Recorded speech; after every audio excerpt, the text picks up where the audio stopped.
You're watching TVC Breakfast. Now, Nigeria is the most populous black nation with a population of over 200 million people. Now, with the current impact of the coronavirus across the globe, it has become imperative for Nigerians to get ready to live with some of the changes that the pandemic will bring. There will be changes in behavioral patterns in every aspect of life, socially, economically, and maybe even politically as we get along. Joining me now via Skype from Ibadan is Professor of Applied Communication and Head Department of Communication and Language Arts, University of Ibadan, Professor Ayo Ojebode.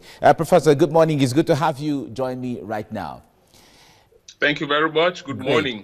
Great. Now, talk to us basically, the pandemic, away from the virus, it has affected social life and economic and political life and all of that. What is the most challenging aspect of living in this period of the pandemic?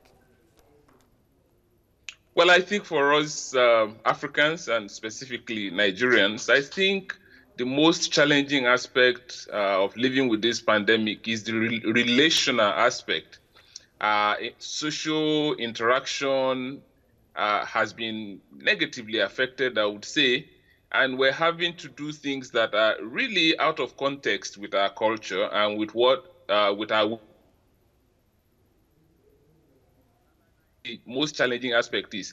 You can think it is economic, but you see the economy, especially in the informal sector and the under the table dealings, are also affected by the social interaction that is going on. So everything really, in my view, revolves around the social interaction that has been affected by the pandemic. All right, beyond social interaction, let's take it a little bit to what Africans, because you used the word Africans earlier on, and Africans, we see ourselves as very cultural people and people who have a very strong bond with our cultures and tradition. When it comes to cultures and also religion, our way of relating and worship, if you see it from the perspective of social distancing and all of that, how will this impact the way we work with our cultures, with the way we worship, and even the way we interrelate when it comes to relationship and bonding? Yeah, when I use the expression social interaction, I actually mean all of that. Oh, okay. And I was saying our economy is closely tied to our social interaction. Our religion is closely woven around how we interact. I mean, you can compare the way Nigerians behave in church with the way the British will behave, for instance. I mean, our church is always alive and is filled with hugs and with handshakes and with wavings and with all kinds of dance that bring people in touch one with the other. So all of these are to be affected. Well, they are really being affected right now. Weddings are becoming more difficult to organize. In fact, impossible to organize the way we used to do it 4 or 5 months ago.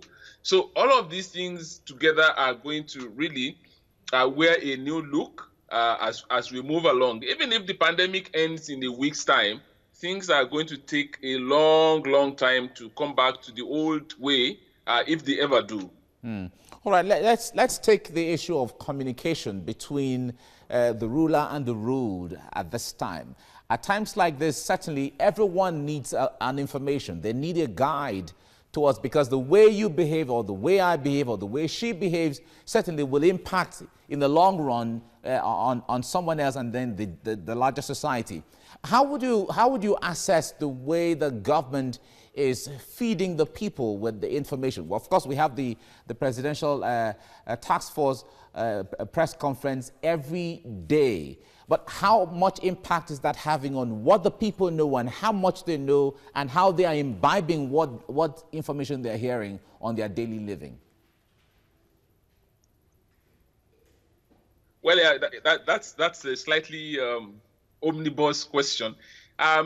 It's commendable that the government is reaching out to Nigerians through, regularly on this, through the presidential task force, the daily briefing and all of that, and press releases and things like that. And I think this is working up to a point. In my view, I think people know what government is doing. I think they know what they have knowledge of the virus as it comes out from government and from experts, and I think so. Most people understand what causes the virus now and so on and so forth, but there is always a gap between what people know and what people are doing, and this is a puzzle that communication experts have been battling with for ages. How to bridge the gap between knowledge and action has always been a very big challenge. So you find people who know that, okay, yeah, if you use face mask, you are a bit more protected. If you keep social distance, you are a bit more protected. But then they don't wear face mask and they don't keep social distance. And you find out, you ask them, and sometimes they have their reason, sometimes they just don't have. Even when they have the reason, you wonder the logic that is behind the reason. So this is very important to take note of, that the quantity of information is really not going to be the determinant of the actions that people take or refuse to take. And competing very violently and very viciously with information from government is also information from other kinds of people, including those who simply peddle fake news so that they can attract clicks to their websites. And so, in other words, no matter what government does, government is no longer the sole owner of information or of the avenue for sharing information. So government information still has to compete with other forms of information that is coming on. So if we are not seeing result as a result of what government is doing, if you are not seeing the result of what government is doing and saying, it may be because there are competing sources of information. It may also be because people have come to nurture and to develop and to imbibe the habit of querying and doubting everything that the government says and does. All right, now let's talk about the issue of innovation and creativity. At times like this, where everyone is desperate for way forward, desperate for information, desperate for what to do to stay safe, certainly a lot of innovation and creativity will certainly set in. But in what area of endeavor do you think we'll be seeing more innovation and creativity that would impact our livelihoods on a daily basis? Well, I think and realities in this era, I think the first question everybody needs to ask is, how can I do it differently? And this is the question creative thinkers ask all the time. Okay, so we have an old way, a tested and trusted way of doing something, and it is not just working in this new and unforeseen circumstance. So how do we do things differently? And this is a question that will be asked not only in one aspect of our life, because you asked which aspect are we going to need creativity. But I think we're going to need creativity in every aspect of our life. Take, for instance, education. Even small private schools are now trying to meet their students online. And it will be interesting to look at the quality and the quantity of information that these kids receive. Now, that is creative thinking. If you suggested that 6 months ago, they'll say, hey, how many parents can afford data? Oh, how many students have access to telephone, to mobile devices, and so on and so forth. And everybody was going to think that would be impossible. That would be meant for only the elite. But now everybody is doing it. And what creative thinkers don't always want to accept is a no, or is to say something is impossible. So I think in the economic aspect of it, we're going to really have to get creative. All right. What do we have? Oil prices have gone down. All right. And the West, from whom we borrow money, yes, also need Professor, help. Yeah, we have to leave you here now because due to time. Professor Ayo Ojebode, thank you so much for reaching us from Ibadan. Thank you so much. You're watching TVC Breakfast. Nigeria is the most populous black nation with a population of over 200 million people. With the current impact of the coronavirus across the globe, it has become imperative for Nigerians to get ready to live with some of the changes that the pandemic will bring. There will be changes in behavioral patterns in every aspect of life, especially economically and even political. Joining me now on Skype from Ibadan is Professor of Applied Communication and Head Department of Communication and Language Arts, University of Ibadan, Professor Ayo Ojebode. Professor, good morning. It's good to have you join me on the breakfast show. Now, we got a news report yesterday saying that Cambridge University has announced that the 2020 and 2021 session will be conducted online because of this pandemic. And certainly that's a leap towards a change, as the case may be. If we narrow it down to Nigeria and even the university systems and learning processes in tertiary institutions and even other secondary and primary education, how will this pandemic impact on the way that students are going to engage with their teachers and the learning process? Well, I think it will, on the one hand, depend on how long this pandemic lasts. I know that there are preparations by state governors to reopen school sometime in July or end of June. If that happens, the state schools are likely to go back into the normal, usual mode of face-to-face interaction and communication, and I mean pedagogy. But if it lasts longer than that, many state schools and private schools are already instructing and reaching out to their students on WhatsApp and on other forums. So if this lasts longer than that, I think there is going to be a dramatic change in the way pedagogy is is carried out in all of our schools. And whether we are ready for this or not, whether we are going to start on a shaky ground or not, is a completely different question. But this impact is going to change something. Now, even if it doesn't, even if by June the pandemic disappears miraculously, I think things have happened to the point that we're not going to go back to the absolute total normal.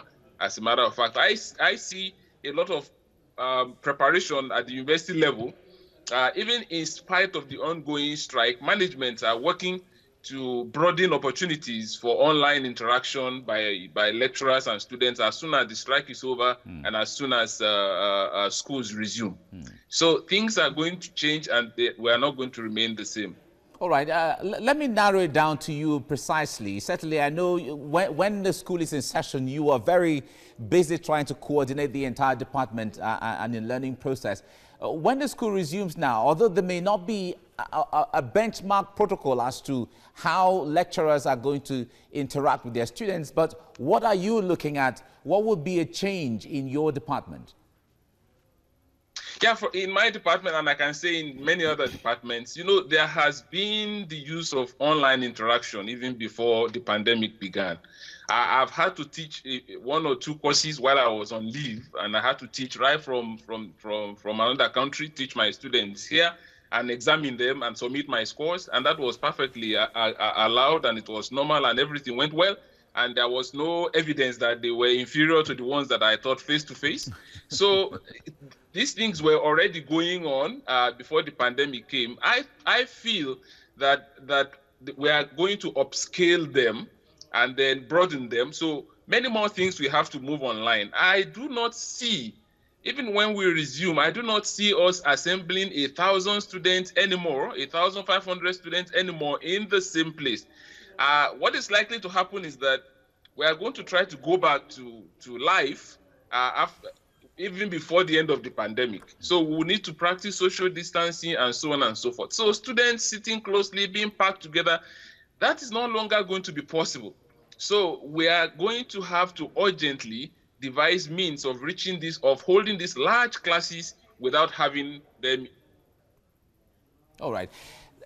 Now, this pandemic led to some radio and TV stations dedicating time belts to, some say, on-air classroom, and they are named differently from media station to media station. In fact, I think a TV station in Ogun State dedicated part or large chunk of a time belt for learning process and teaching people. How impactful do you think the mainstream media in engaging students at home is? Well, we see when you talk of impact, you are talking of evaluation, you are talking of assessment. It's difficult now to say. I mean, I've watched children receive lectures at home, and have the opportunity to watch one or two of them, and they're really very excited, and they keep saying things like, oh, I wish you can pause your teacher like I am pausing this teacher right now when we resume school. So it's in my view, I think this is really exciting to the students. It's a bit challenging to teachers because they did not have the preparation. They don't know how to make animations, for instance, to bring life to your presentation. Nobody taught them all of this, and so they are struggling with moving the traditional content to an online platform. So there are issues with that, and I think as we move on, teachers will need help, and somebody needs to rise up and help them so that we can have maximum benefit from the opportunities that are available online. Having said that, I need to refer to some studies conducted by a number of my colleagues before the pandemic, as a matter of fact, where they compared student performances of students who had received instruction online through WhatsApp and other fora with performances of students that were taught face-to-face. And the result was interesting. Those who were taught face-to-face performed not as well as those who were taught face-to-face plus WhatsApp. So on top of the ladder are those who received face-to-face instruction with WhatsApp backup, followed by those who had WhatsApp only, and then followed by those who had face-to-face only. I mean, it was really interesting. They didn't see this pandemic coming. So if we resume and we're able to combine online with face-to-face, we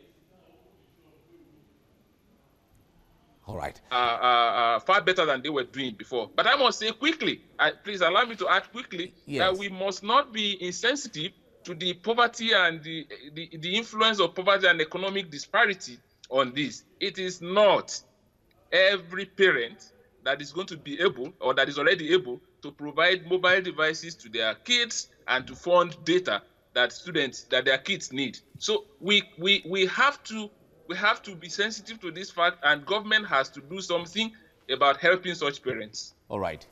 All right, we have to leave you here now. Professor Ayo Ojibode, thank you so much for talking to us from Ibadan today.